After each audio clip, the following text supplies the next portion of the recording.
more and more gifting of wisdom.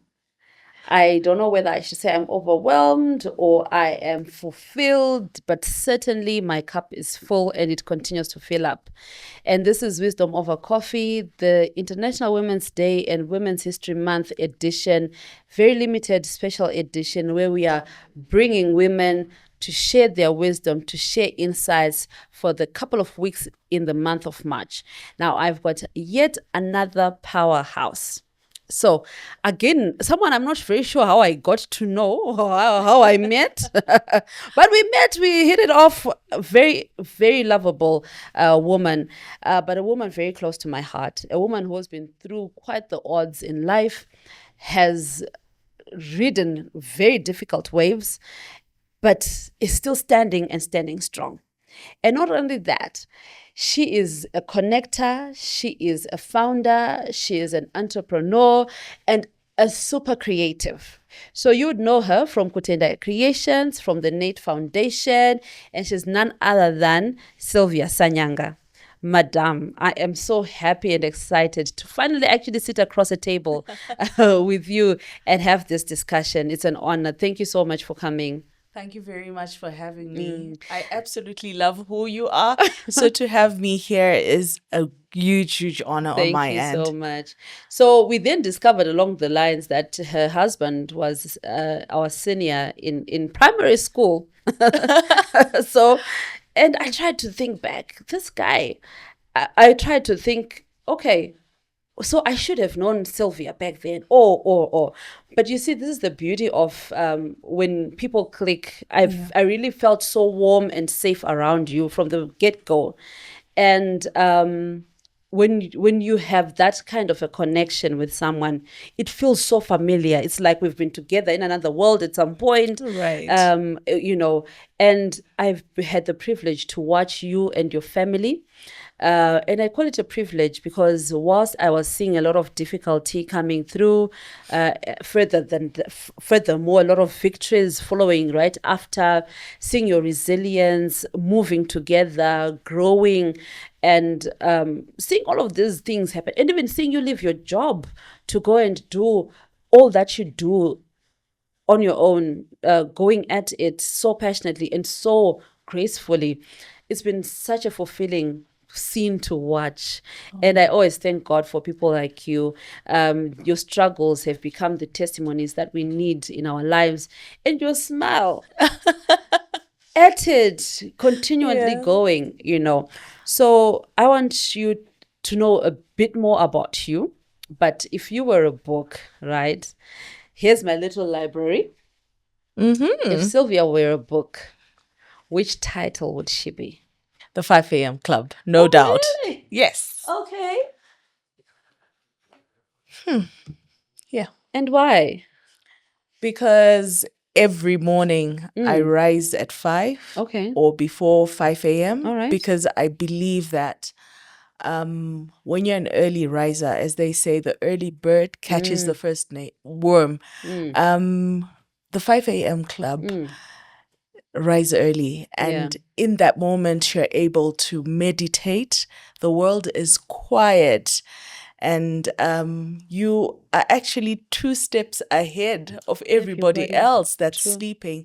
So if you're planning anything in your life, it gives you a chance to be able to do that before the chaos, before the kids wake up. And you have to do your motherly duties or wifely duties if they are. And that's why I absolutely love it. Okay. Yes. So I guess mom taught you well. We are the generation that was raised by the real 5. Are those ones? I think we're actually 4 a.m. clubs. I think so. I remember how it was abominable to be sweeping the yard at sunrise or as the sun rises. Right. You should sweep the yard before sunrise, So you were taught well, my dear. So definitely another amazing book that I absolutely recommend. I'm also a morning person, and part of my calling for this year is to go back to basics. In the past couple of years, whilst adapting to changes in lifestyle and distance from work and etc., I had stopped being a morning person as I Right. used to be. So now I've gone back into the 5 a.m. club. In fact, I'm a 4:30 Yeah. club person, and given before 4:30 I'm up and the world is quiet, I've got my first foot into the world, and everybody's going to follow me after that. So yes, an absolutely fantastic book. A bit of a hard read though. I didn't find it to be as fast moving as the other reads that I've had, but Agreed. but Agreed. I managed it. So here's a recommended book for everybody who is emerging, who is trying to be a better version of themselves. Everybody wants to get a head start. So we'll get into it now that we know you're Miss 5 a.m. But I hope the same principles of the early rising are moving on to the children as well. Are they? Unfortunately, not. I've never seen a generation that That loves sleeps. their sleep like that. Yeah. Yes. My daughter is not an early riser. She doesn't like waking up in the Yeah. morning. And so I've come to terms Terms with with it. it. My son, Nathan, on the other hand, is quite the early riser. And then sometimes when I really want to sleep in, he's first to knock Okay, and check say, on "Look, you. Mom, this is what I need." And I'm like, Yes, I I really really would want like us to to sleep. sleep. And even Yeah. during the holidays, I'm like, "You're on holiday. You don't You have have to to wake up that early." Yeah. And then our middle child is okay. Yeah. He'll sleep in sometimes and then he'll rise early. So he's a good balance. He's a good Yeah, balance. I guess that's the thing with us middle children. We kind of always sway in the middle with the balance. Right.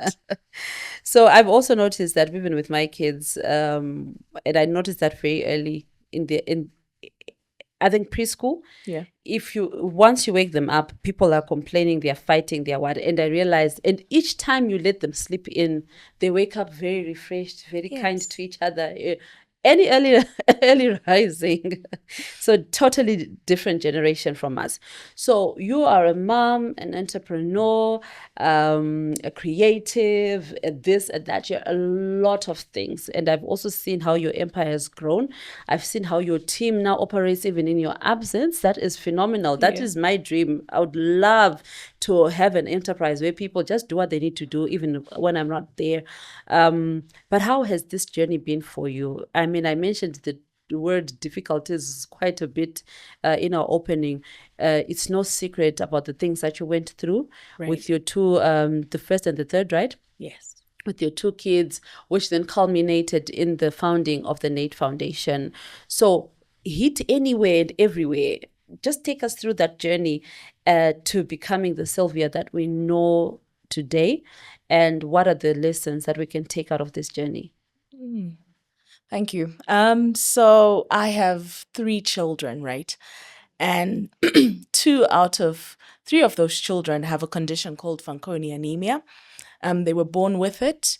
My husband and I didn't know anything about it until we woke up to our daughter in 2013 bleeding internally and having big bruises all over her body. We then discovered that her body had stopped making blood cells and it was using whatever was left. However, that had since depleted, and platelet count that's supposed to be between 150 to 450 was now on 18. And we're told she might just lose her life if we don't intervene. And what was the intervention? A bone marrow transplant costing $100,000. And in the most dire moments, we're told she had 10 days to get to India for that transplant. And I kid you not, in those 10 days, through the relationships that we have, a dinner that we hosted, and an anonymous donor, we're able to raise the 100,000 for a life-saving transplant. And my daughter was 5 then, and the brother Raymond was 3 years old, and he became the donor to Natasha okay. for this life-saving transplant. As it would have it, we always wanted to have 3 children, and so we tried for another child, and we had Nathan. And I remember the doctor coming in. He had always been our gynae, so he comes straight after delivery, comes child wrapped really well and says, Amai, congratulations, you've got a baby boy. Then his face sort of fell and he said, unfortunately, he has club hands and he has no thumbs. And I kid you not, in that moment, I was like, I've already gone through a transplant. My 5-year-old has gone through chemo and things that no 5-year-old should ever have to go through. And then now this. And I remember opening the wrapper and I saw this tiny, beautiful baby boy. And in that moment, I embraced him.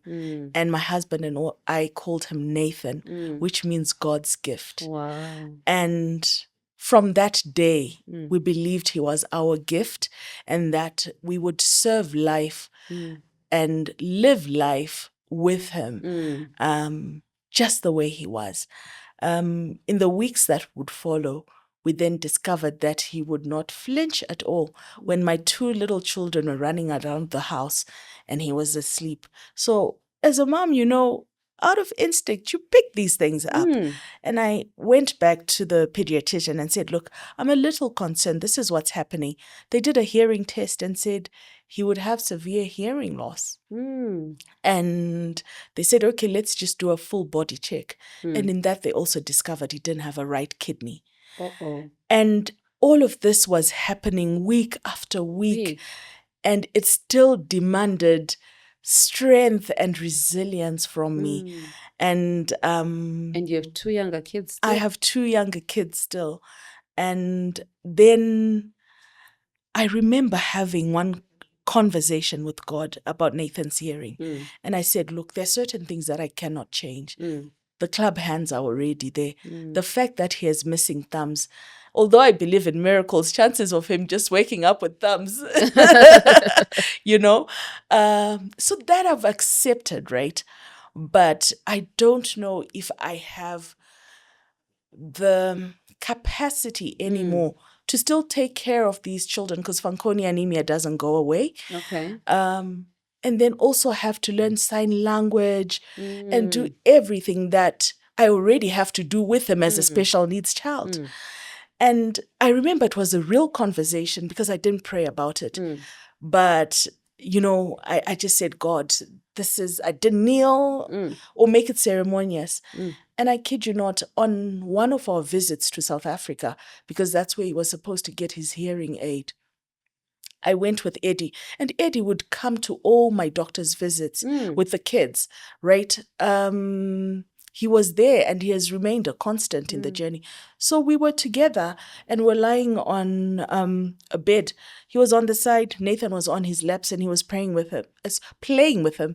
And he clicked his right hand and Nathan looked, clicked the other and Nathan looked to the left. Wow. And Eddie was like, can you see what's happening? And he clicked again and he responded to where the noise was coming from. And I kid you not, from there, Nathan was able to hear. And we had actually gone in for him to get a bone-anchored hearing aid. We still went with it, but in the 3 months that followed, we sent it back and said, look, he doesn't even need it. Because they'd given us one for trial, and he didn't need it. Now he wears hearing aids in class just to increase, his hearing, but he really just goes through life without it. Later, when he was 4 years old, his bone marrow failed as well. And we started that whole journey again of trying to raise funds. And I'm happy to say that, again, we're able to raise them. And we got support from the Ministry of Health and from well-wishers. And we're able to get him to go for transplant. But one thing that happened with this journey was the realization that people really didn't know that there was Fanconi anemia. I mean, I didn't even know about it until it knocked at our door. And again, my experience with Nathan, I absolutely, absolutely adore that little boy. And I'm so grateful that God gave us Nathan. But I really would have wanted, Eddie and I really would have wanted to have another child based on an informed decision. So we didn't know that we could possibly have another child with FA. Yeah. So we then thought about our experience when we had to raise $100,000. We thought about our experience with Nathan and discovered that there wasn't enough knowledge out there to talk about this condition. But not just that, support in terms of people with children with special needs, because I was handed my child, and after that, nothing was done. Yeah. And then You had to figure it out. I had to figure it out. And we're still trying to figure it out. And so 2 things were birthed. The NATE Foundation, which now supports children with Fanconi anemia and cancer, and is now an international partner of the Fanconi Cancer Foundation in the US, the biggest organization working on cancer, Fanconi anemia, and the related cancers that come to children with FA and patients with FA. And the other thing was my experience again with Nathan, because he doesn't have thumbs, and he did have surgery, but if you see him, you can tell that he doesn't have a radius. So when we started moving around with him and we wanted to get him into a preschool, no preschool would take him because they would look within the preschool, within our community, they'd look at him and be like, you know what, we don't have the resources and capacity. Fair enough. But I kept saying to them, Nathan is able to do anything that any child is able to do. But they were a bit skeptical. So after lots of visits and frustration, I then decided to open my own preschool that fosters inclusive learning for children with special needs and those without. And Nathan started there, and he thrived so well that when he was able to go to to a full school, he got into one of the really good schools in the country, and he got in there on merit. Wow. Now he plays cricket and rugby and gets certificates for having the best handwriting. Wow. And we have this thing in our home. Where we say we have this thing in our home where we say thumbs are overrated. So all of that was birthed from the journey. And we're still doing more, not for our family alone, but for many other families and people going through similar circumstances. Yeah. And I'm imagining how difficult this could have been for you. So when you did I think you did a US trip with him. Yes. And you were journaling this. Tell me about how that helped you. We have had Sympathy Ngwenya.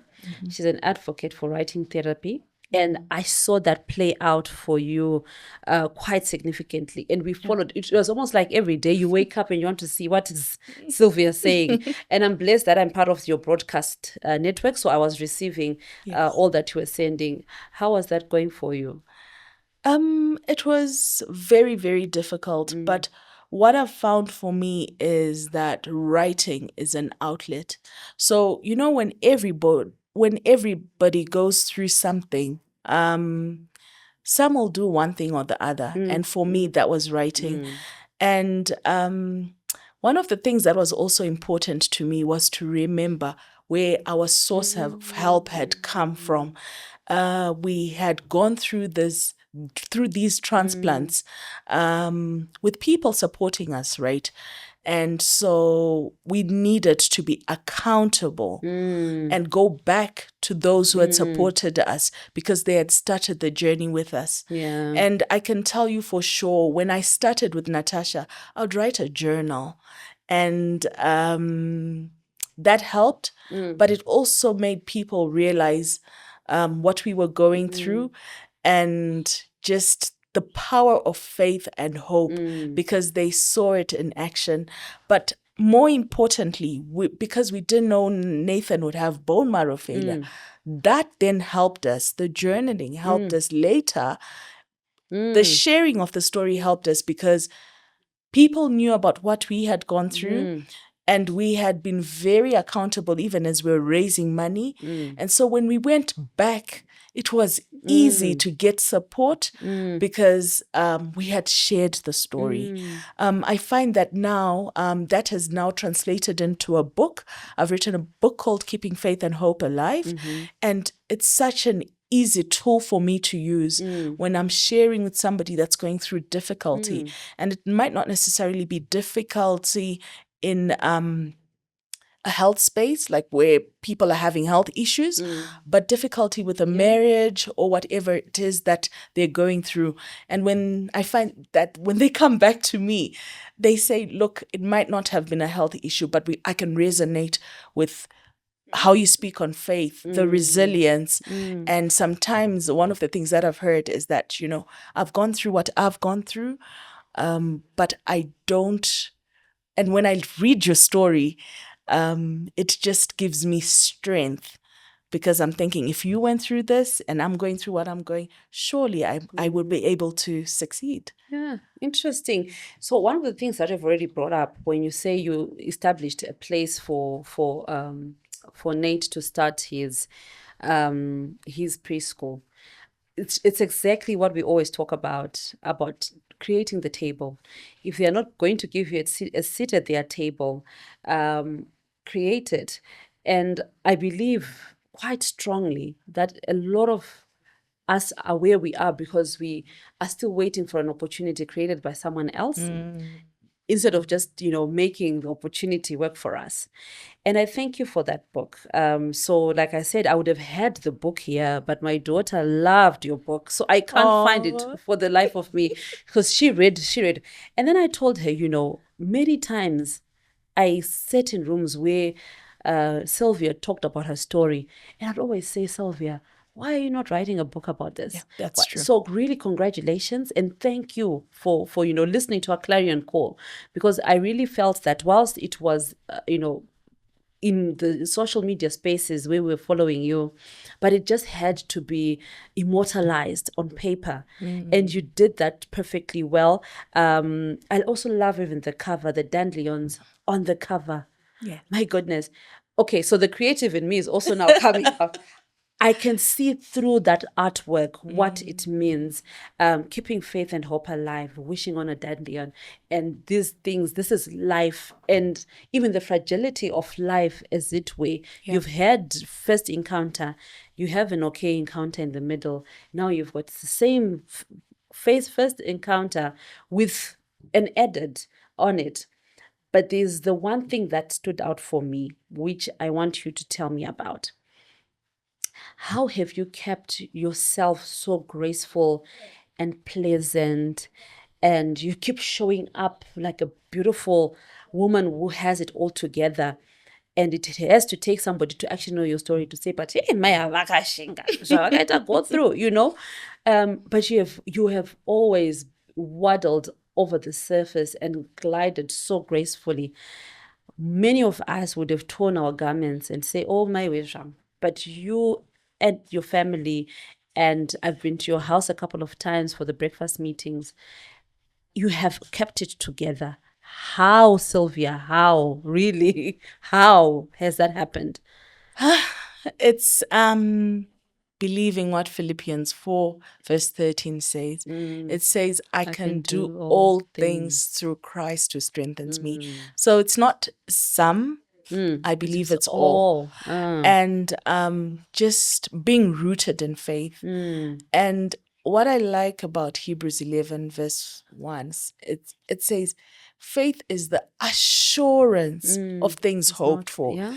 And so it's not that I believe I'm gonna get it. It's what's in the word, that it's the assurance. So even when it doesn't make sense, somebody said it's not insurance, it's assurance, because insurance is says it might happen, but assurance is it shall.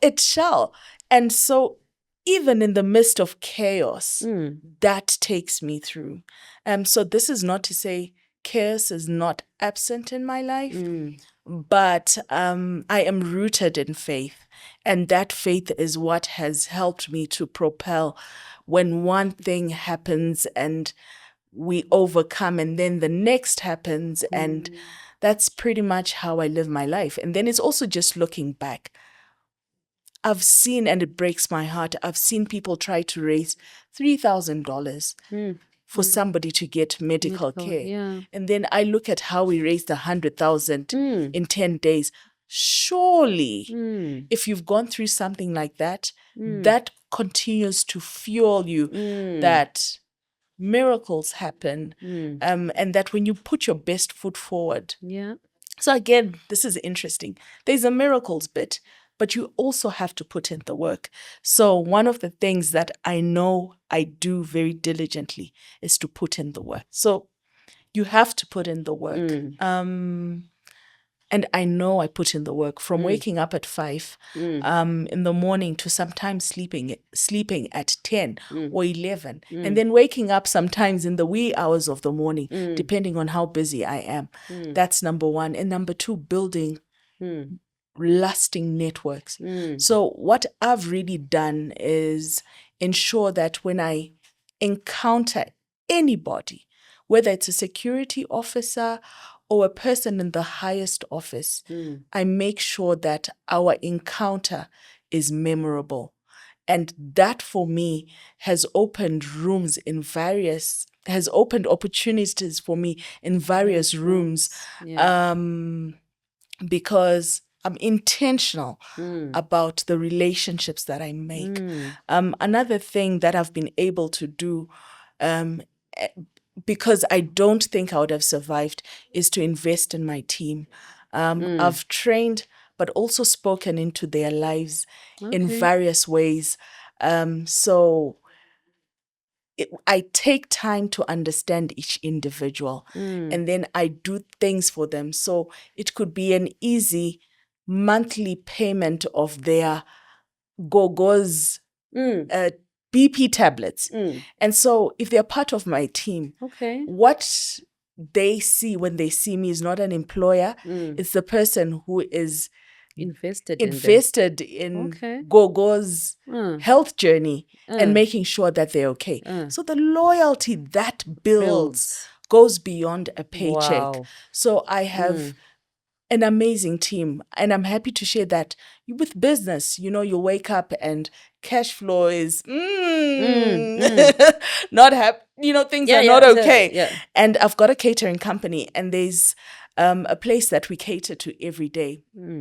And sometimes I'll wake up and not have money for groceries. And you know where I get that money from? I get it from my assistant, Kellyanne, who says, I've got $20. And from one of the chefs who says, I've got 50. And we put together what we need to put and things go. And we do what we need to do. But that only comes from building a family around you. And for them, again, making sure that they are part of the vision. So I go back to exactly what you said, where I've got a team that now goes to serve, and I can be 3,000 or 30,000 miles away, and I'll be assured that they will serve and deliver in a very professional manner. So all of that is building to who I intentionally aspire to be every single day. Wow. Yeah. This is really getting interesting. And when you're mentioning your team, something flashed in my mind, seeing them working, very diligent people. Thank you. You've done absolutely good job. So we are going to just take a short break right now, and we will pick up this conversation. I loved that you talked about the strong loyalty with your team. And I think it's something that every woman wants, because you need to free your hands at some point. Very important. You talked about the meaningful networks, and I want to underscore meaningful. So when we come back, we're going to pick up the conversation exactly on that point about meaningful conversations. So we will take a break shortly and then return with more conversations with Sylvia.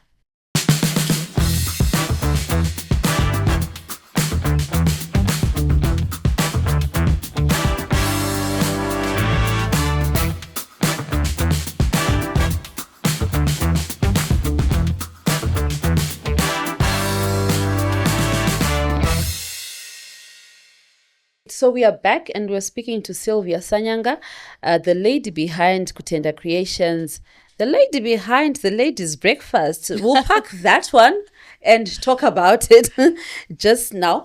But I want to talk about the meaningful relationships, the meaningful networks that you said. I'd asked you about how you actually do it. And you made reference to the miracles that you've seen in your life that have culminated to all of these, interventions for your children. And so when you look back, you see the possibilities and the goodness. And, Philippians 3, you nailed it. All, not some. I can do all things. So you did then mention this whole community of meaningful relationships. Now, we are always told, particularly in this new age era of, it's not about what you know, it's about who you know. It speaks into networking. But what is a meaningful network for you? And how does that play out in supporting you in all the facets of your life that you operate in? I think a meaningful network is any network that serves your need. And again, I'll go back to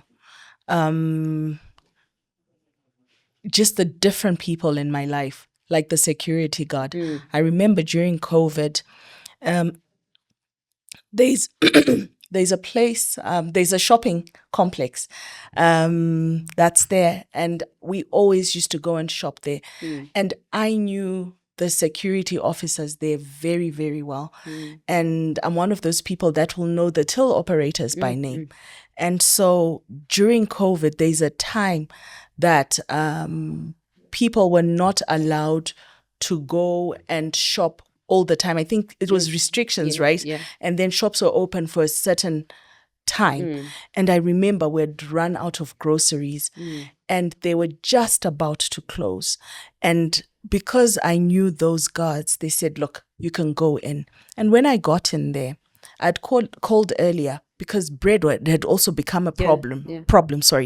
And I went there and the ladies at the till had also saved some bread for me. Oh, wow. And for me, these are very, very simple relationships. And one of the things that I know is a lot of people, a lot of times because we're all so busy, we never really stop to see the person who's serving you, to see them as a whole person with a name who wants to be greeted. And so when I do that, it creates this amazing bond. And that has served me so well. Even when I'm catering and I run out of something, but I need to go to the shops very quickly. Sometimes I don't have money on me. I can take something out of one of the big brand shops and then pay because of those relationships that have served me. And then I look at my experience with Natasha, for example. When we held the dinner, I had done Oliver Mtukudzi's 60th birthday party. And then a week later, he had a commemoration for his son. It was 2 weeks later, I had a commemoration for his son, Sam. And he said, Mwanangu, we've spent a lot of money doing the 60th. I'd like to do this event, but I don't have a lot of money. And I curated this event for him. Little did I know that literally a month later, I would need him to do something for my child.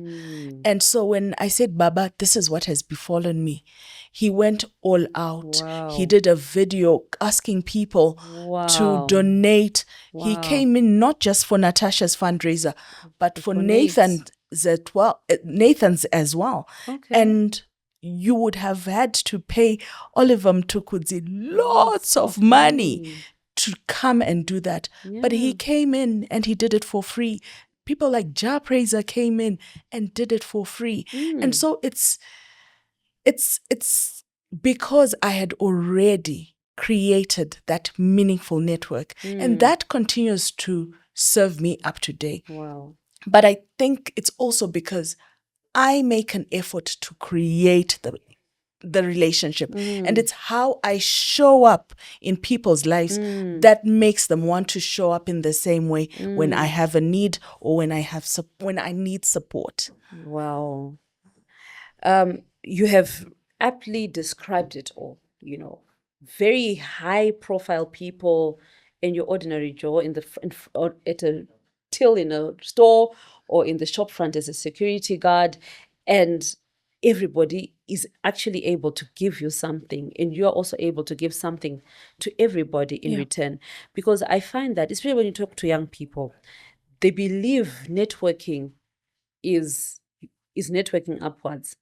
That's for them. So I need to go where we will network, But here you are having bread reserved for you by not the branch manager, but by the people who know and who have appreciated that you see them. And I love how you emphasized seeing people.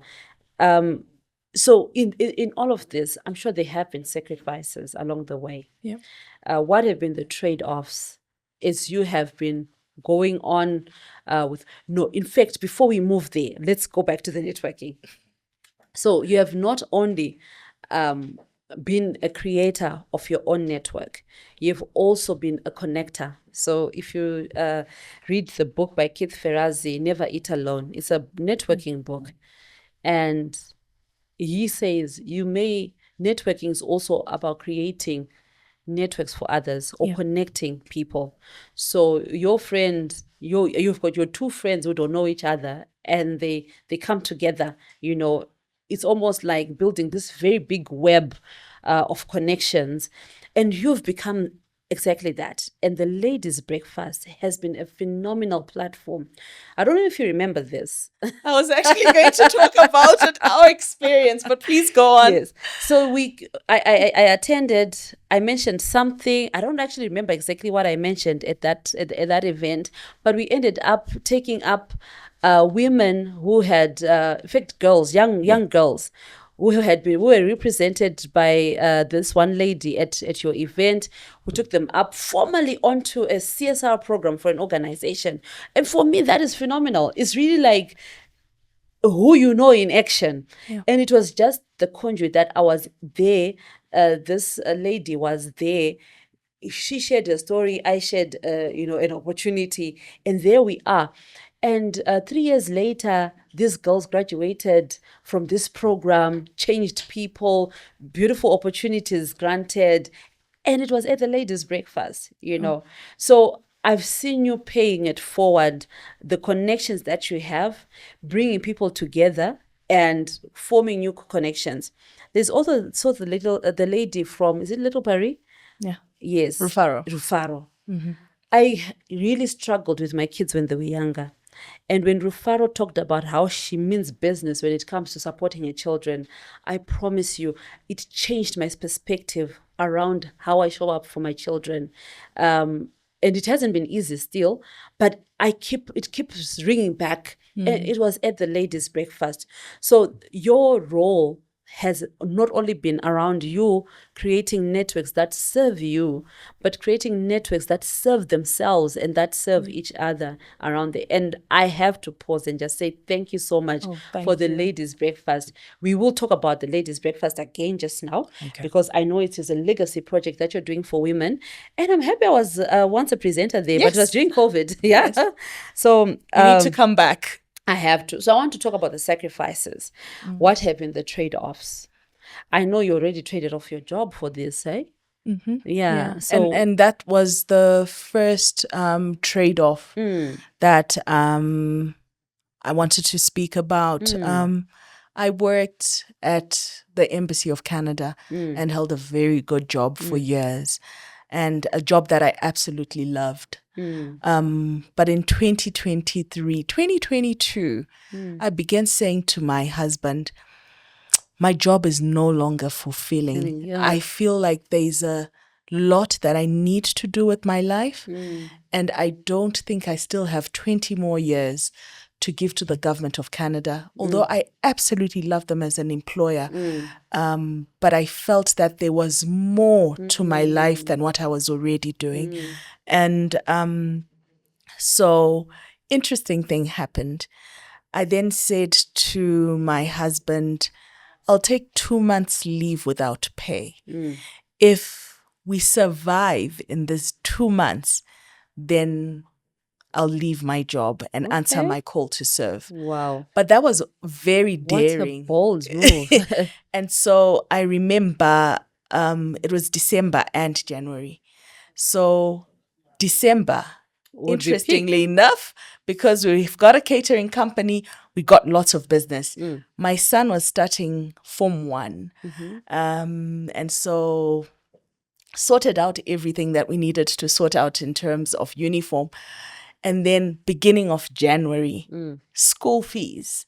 And we didn't have school fees. It would only come in the week that they would have opened school. So I went back to this new school of theirs and said, look, this is our predicament. And they said, he's in Form 1. There's no way a child can start on a payment plan. You have to pay the money that's required.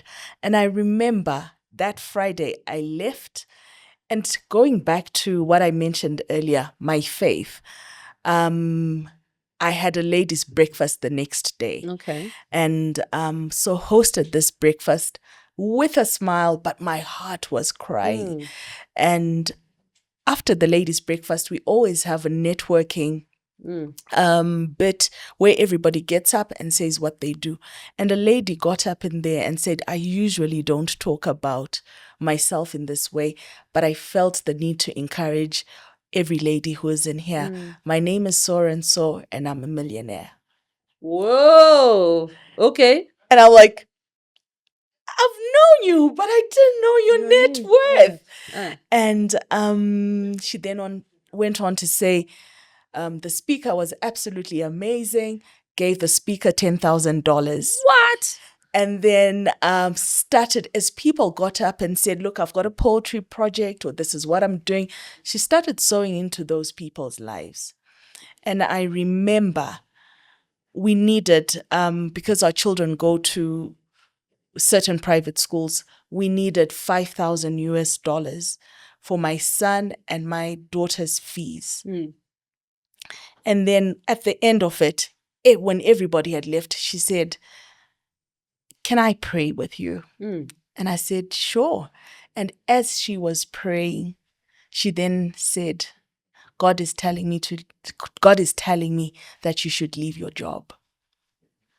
So I was standing as I was praying with her. And in that moment, I literally just went on your knees. Went on my knees and started crying. And that was confirmation from me. Wow.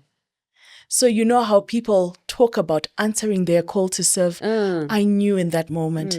And then she went on to say, I know the reason you haven't left your job is that you worry about your children's fees. Tsungi, I kid you not. This sounds like something coming out of a movie. Then she said, come to my house, and gave me $5,000. Wow. And I needed 4,009. I remember very well. I needed 4,910. I thought I needed 4,910. And so I took $60 and gave it to my sister, who was short of $60 for a child's fees. And then I took the 30 and bought kids' tuck for the first week of school. And then the school where Nathan goes to called and said, Nathan's money is short of $90. Uh-oh. And in that moment, nothing could have ever shown me that that was a God-ordained call. I left my job, and in the year that I left my job, I traveled to 9 countries. What? And I didn't pay for any single trip. Wow. And so this is what that journey has been for me, just answering my call to serve. And it goes back to leave your clock and just go without anything. And I've literally lived that life of traveling without a purse, but having God show up because I've answered my call to serve and I'm walking in my purpose. Wow. Wow. Girl, who would have known? So, you know, I have always had a sense that people who leave their jobs have got certain ducks in a row, very well lined up. But when you put it across like this, it's phenomenal. And the call to service, I think we ignore that call ever so often. But I think, and I've observed, that with what happens at the ladies' breakfast, it's just you serving and serving, and you know, and I know it's an award-winning platform as well. Right. You've been recognized for this platform. So tell us about ladies' breakfast and how it has been your way of paying it forward? I noticed that I was being invited into certain rooms that other women had no access into. I also believed that I could create a network or a platform where women were not having to act or show up in certain ways. And so it started with how much we charge for the ladies' breakfast. We started out at $10 for years until this year. But we've always charged $10. And to me, $10 is a figure that I felt that no matter where anybody was in their sphere of life, if they were serious about growing themselves and growing their network, surely they'll be able to raise $10 in a month. So we meet every first Saturday of the month, and it's open to anyone and everyone. And what I like about that is that it's such a rich network. You've got a student coming out of the University of Zimbabwe who comes to attend the ladies' breakfast, but they meet the CEO of a huge corporate. And we invite a guest speaker. And anytime that I invite a guest speaker, I do not give them the topic. I ask them to share what they would like us to hear. And anytime that anybody has come, I love that they give us the authentic version of themselves. We've had very controversial people come to the breakfast, but it's amazing that when they come to the breakfast, like I said, they're a very authentic version of themselves. And I started this 9 years ago, and we're still growing strong and hoping that with each breakfast, something is birthed for one person or the other. I remember there's a time that we held a breakfast and the topic was on cancer. And that's the only breakfast that I had that had very few people attend. We had about 5 guests. And it made me realize that women were not ready to have certain conversations, right? And then we had another one where we had a socialite. And because I held it at our home, we ended up bringing guests out of the home because we ran out of seating, right?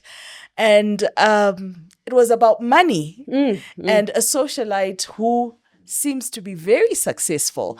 And so for me, that's what the breakfast has done. It's been a place where women find growth. They can breathe. Sometimes people ask me what the dress code is, and I've always said, come as you feel.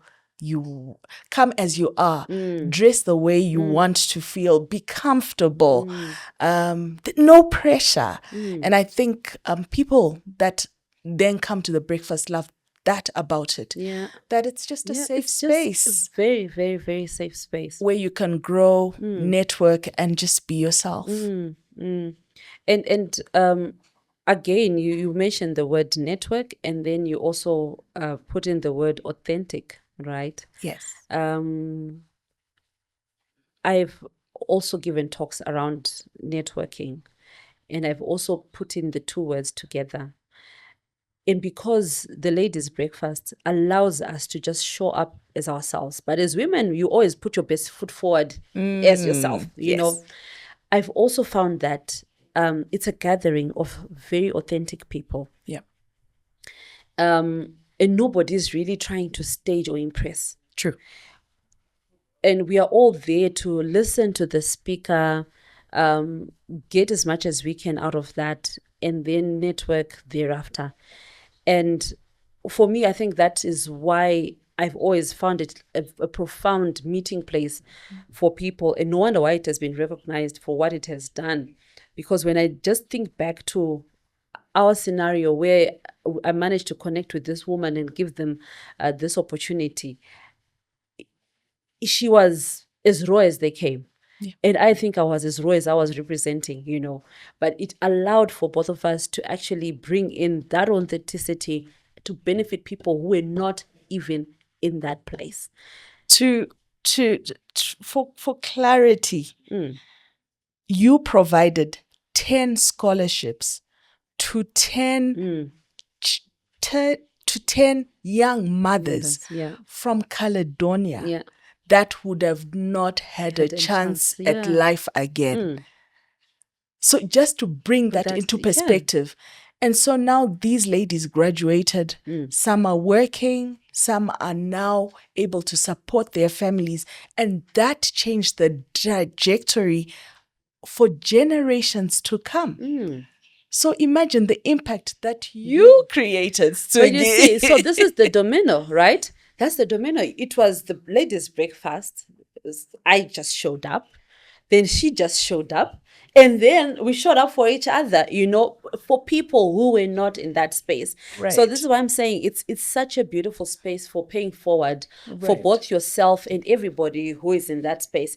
And even when I got the opportunity to speak, fine, it was during COVID, but it was again an opportunity to just pay forward because this is reaching an attentive ear. And people are looking forward to this, and I do hope it is going to transform as it is intended to. And you continued with it during COVID because a lot of people stopped a lot of things during COVID. Because what's breakfast without the breakfast?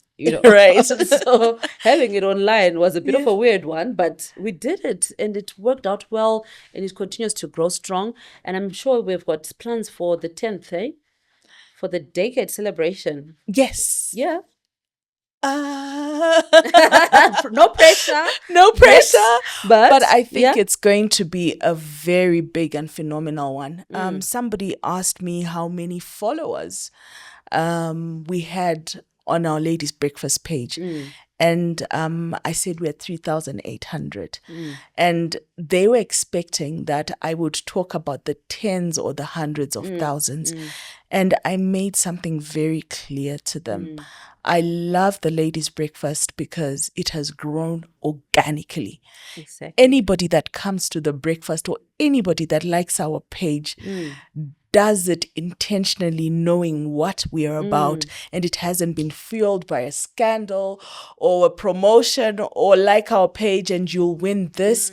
And so I love the network that we have, and so definitely it's an attentive network. Yes, it is, and it's not toxic. We've got 5 WhatsApp groups, and I can tell you there has never, over the 9 years, there's never been a time where you've had to call out referee. somebody or play referee. People just know what to do, what not to say, no social issues, and they respect that. But I think it comes from what it is and how we have formed this group. And so 10 years, I think it's going to be big because I really would love to bring every single one of you that came in to speak into these women's lives. I think there's power in that, and just gather as many people from all over the world to witness this milestone. Yeah, brilliant. So you've been the ultimate giver. You've been given. Yeah. And you've also given yourself, your talents, opportunities, hope, faith. You've continued to give. And in this month, the theme is give to gain. So we want to paint the picture of gaining. What does it mean when you've given so much? What does it look like to gain? So how has gain been for you? Gain is the joy that I feel inside when I've created impact in somebody's life. And when you're a giver, I think, or when you give just generally, it should never be about what you expect to gain. And so it's interesting that it says give to gain, but I'll tell you that 9 out of 10 times when you give to a particular individual, half the time they don't do something in return for you. The gain comes from other people or other things that then manifest in your life. So I encourage people that even as they are giving, not to give with expectation to gain. But when they do, when something comes up, always have a grateful heart. Always to the giver. When you gain something, always be thankful. And somebody once said to me, the way you thank sometimes is over and beyond what I would have done for you, right? But I just believe that nobody is entitled to gain anything from anybody. So when it happens, always be Be grateful. grateful. Wow, that's so profound. That is absolutely profound. I want us to just pivot a bit and play a little game. Right. Let's know Sylvia. Five things about Sylvia in 5 seconds. Okay. So you answer quickly as it comes to your mind. We just want to know a few of your favorites, right? Right. So you're a chef. You run a catering company. What's your favorite food? So yes, like who's your favorite child? Like yes, that's how it is. So what's your favorite food? My favorite food is sadzane haifiridzi. Oh really? Yes. Oh my. Okay. I absolutely love it. So there's a favorite suddenly. Oh really? Yes, and I think as you grow older, the palate changes. Yes. And absolutely.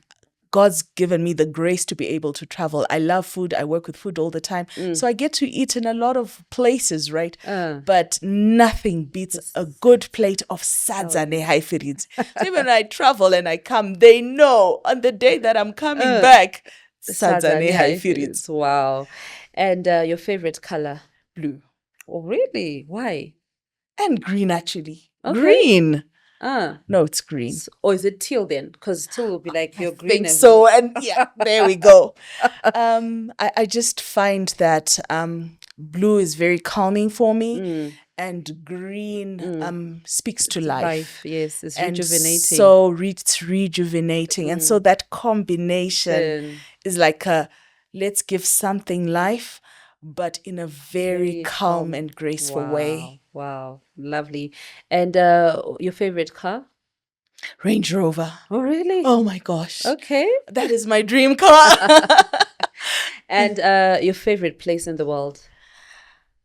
My favorite place in the world would have to be Switzerland. Okay. Yes. Zurich? Yes. I had the privilege of traveling there. And though it's super expensive, I just absolutely loved every experience. The chocolate, the people, how everybody carries themselves, the giving. I know you said it has to be super fast, but I remember going into a public washroom and there was this big bowl and people were putting tips in there. And I was like, nobody's going to take this money. Really? So just the authenticity of everybody there and who they are. Wow, so, beautiful. And your favorite person? My favorite person, though she's no longer alive, would remain my mom. She was my role model, a woman of great faith. And if I can be half the woman that she was, then my job on this earth is done. Wow. That's so profound. Yeah, we love our moms, don't we? Yes, we do. Yes, and I remember the work that you did at her funeral. That was amazing. I mean, you could feel the love in every element of that, like real celebration of life. And it was a very difficult time for most people, for most families, but you always rise to the occasion, Sylvia. Even in the toughest of times, you are always there. That is so kind of you. Thank you. So we are wrapping up. I want you to just give us your final big bucket of wisdom that you'd love to leave to our audience today. I would talk about kindness. If you can choose to be anything in this world, choose to be kind. In a world where people are unkind on social media, unkind to people they don't even know, unkind to, we've got children that are going through bullying in school. I really would want us to be kind to each other. Let's be intentional about being present in other people's lives, because you never know what they're going through. And when you show up in that way, you'll be amazed that you'll make a difference. And when you start doing God's business, and when you start showing kindness to others, it comes full circle. And so, yes, in giving to gain, I would say the one thing that you can give away is kindness. And when you do that, everything comes full circle. Wow, very deep and profound, Sylvia. Thank you so much. And in a twist for this podcast, we have asked all our panelists to bring in a gift, which would then give to the next person. So your gift is coming from Anora Sibanda, our big sis. Oh, I love Anora. She's the life of the party. Always. So, Anora loves flowers. She loves her garden. So she has gifted you with this rose. And in her words, life can be thorny, but you'll still bloom. And I think it resonates. Oh my goodness, that is special. You know? So the thorns are there, but we will still bloom. And then she's also added a book for you. Wow. The 5-minute MBA. So from a businesswoman to a businesswoman, here's something for you to read as well. Thank you. And I do know that this is going to be a very fulfilling gift for you. When you put it in your garden, she says, please give it tender, loving care. Right. I will, I promise. And as you grow it. So we would like to know, so you are gifting the lady who was our first guest, Pamela Gwanzura. Oh, so Pam.